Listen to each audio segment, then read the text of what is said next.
นี่โอ้ยมาเจอตาสางเดิมค่ะ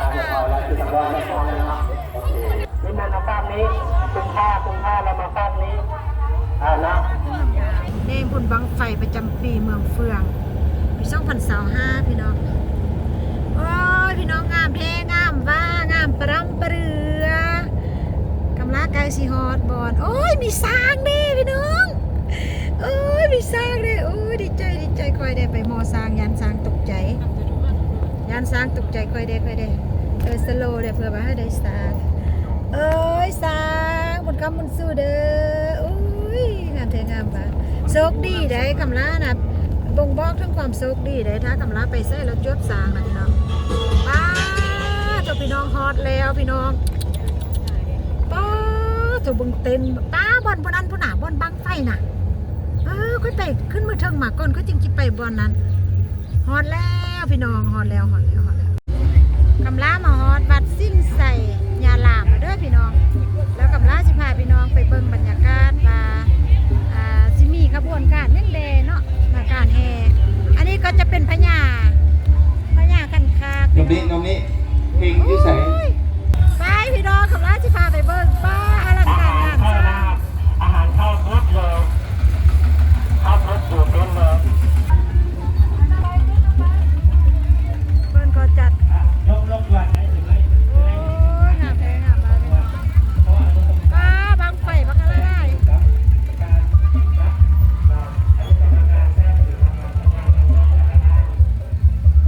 พลังหูเนาะแม่นบ่หรือว่าหยักกับลากับบ่ฮู้เลย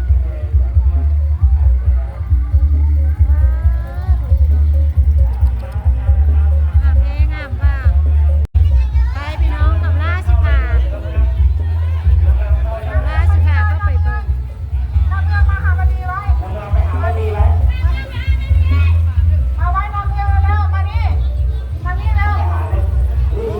คนก็มีการง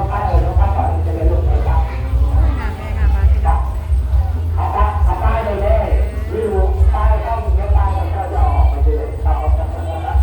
อันนี้จะเป็นตัวเข้าบัตรเอาไปเอาไปไม่ดีเลยระบางเราไว้เลยน้ำเมืองเลย โอ้เด้พี่น้อง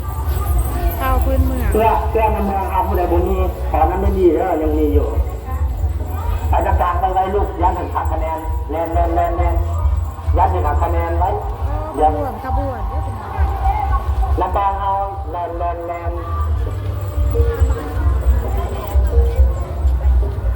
ระบางเอาไว้เด้อเฮอรี่อัพแลน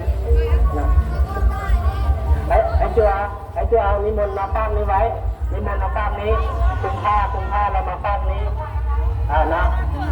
เขาจะมายืนหน้าป้ายไอ้เจ้าอันนี้เป็นพญาคันคาก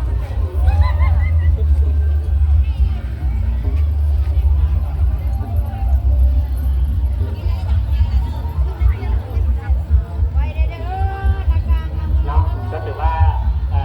ขบวนการเดินของทางกำลังเป็นก้อนกำลังก็ถือว่ามีแต่น้องน้อยนักเรียนยังขาดจากไม่กำลังเราจะเดินทางไกลโอ้ยเจ้าคือว่ามาใหญ่แท้ใหญ่เด้อนมนี่เด้อที่ตาพญาคันคาก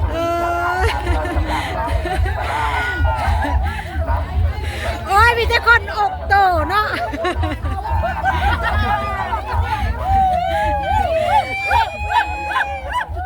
มีแต่คนอกโตๆนะไม่หาน้องมาน้องก็จะกำลังเรียนเพื่อว่าจะแห่บังไฟไปแล้ว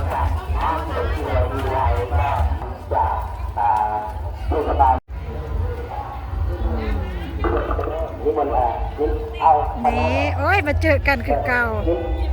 มาใส่กันนำมาเนี่ยเนาะว้าไม่ยังไงนั่นน่ะปวดร้อนมาโอ้ยมันจะพูดงามๆเนาะงาม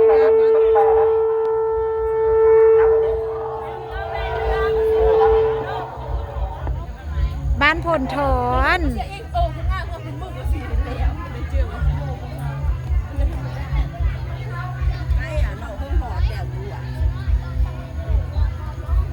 แล้วอยู่ในวัดนี่เพิ่นบ่เฮ็ดหยังว่ามีแต่แห่ขบวนนี่ล่ะ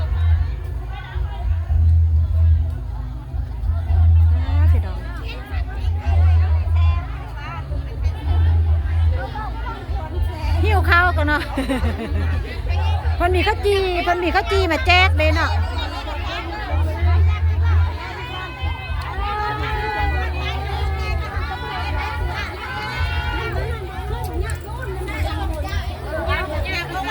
คนก็จัดระเบียบกันบ่แม่นง่าย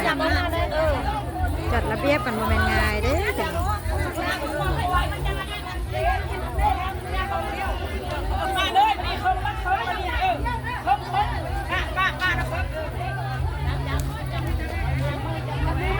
ย้ายจะแล้ว นี่ก็เป็นขบวนของเซิงบั้งไฟชาวบ้านนากลางโอ้พี่น้องเอ้ยความจริงคำลามายักไลสดเลยพี่น้องแต่ว่าบ่มีผู้จับซอยเนาะ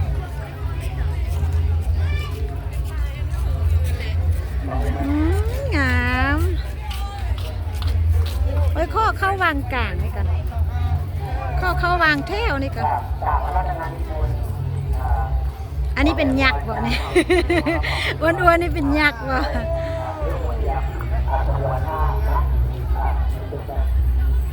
ปลาพวกยาวๆเนาะเข้ามาแต่หน้าวัดคุณเนาะป้พี่น้องงามแท้งามว่ามีไล่กระบวนการมีไล่เผาไล่สนจะมี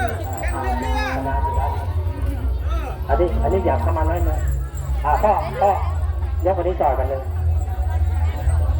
ยกไม่ดีอยากวันนี้เข้ามาน้อยนึงยับป้ายเข้าไปพุ่นเพื่อให้ครูบาอาจารย์ยับไปพุ่นตัวบุได้เท่านี้โดยเอาตั้งตรงกลางเลยโดยจะไปอีกปะนั้นอย่าออกมาน้อยนึงให้เป็นอย่างออกมาได้ตัวแล้วก็จะเป็นวัดสิ้นใส่นาลานให้เป็นอย่างออกได้ก็ได้วัดสิ้นใส่นาลานมันดีตอนเฮาตั้งมาตรงแถวเลยให้ตัวห้องโดยมาตั้งท่าครูบาอาจารย์มาตั้งนี้เลยมานี่เลยมาตั้งตรงแถวกรรมการเขาจะเก็บคะแนนตั้งแต่ตอนเฮาตั้งแถวแล้วก็ตั้งขบวนย่างเข้าไปสู่หน้างานเลยเด้อแต่ละคนเด้อเพิ่นประกวดกันก็พี่น้องเพิ่นประกวดให้คะแนนประกวดผู้ใดเฮ็ดเป็นระเบียบก็จะได้คะแนนหลายอันนี้ก็เป็นกระบวนเซิงบั้งไฟลานผ้าตังพี่น้องลานผ้าตังโอ้ยเห็นแล้วเพิ่งงามกันหมู่เห็นแล้วเพิ่งงามกันหมู่นี่เพิ่นก็จะมีเดี๋ยวเด้อเสื้อ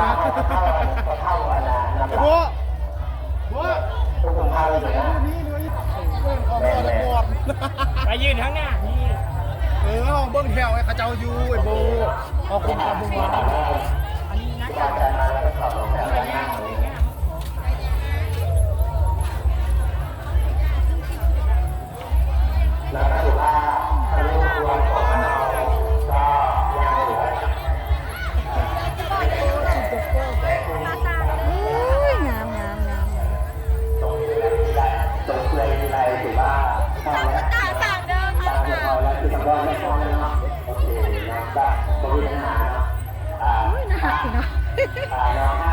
แต่ละคนก็ต้องทำงาน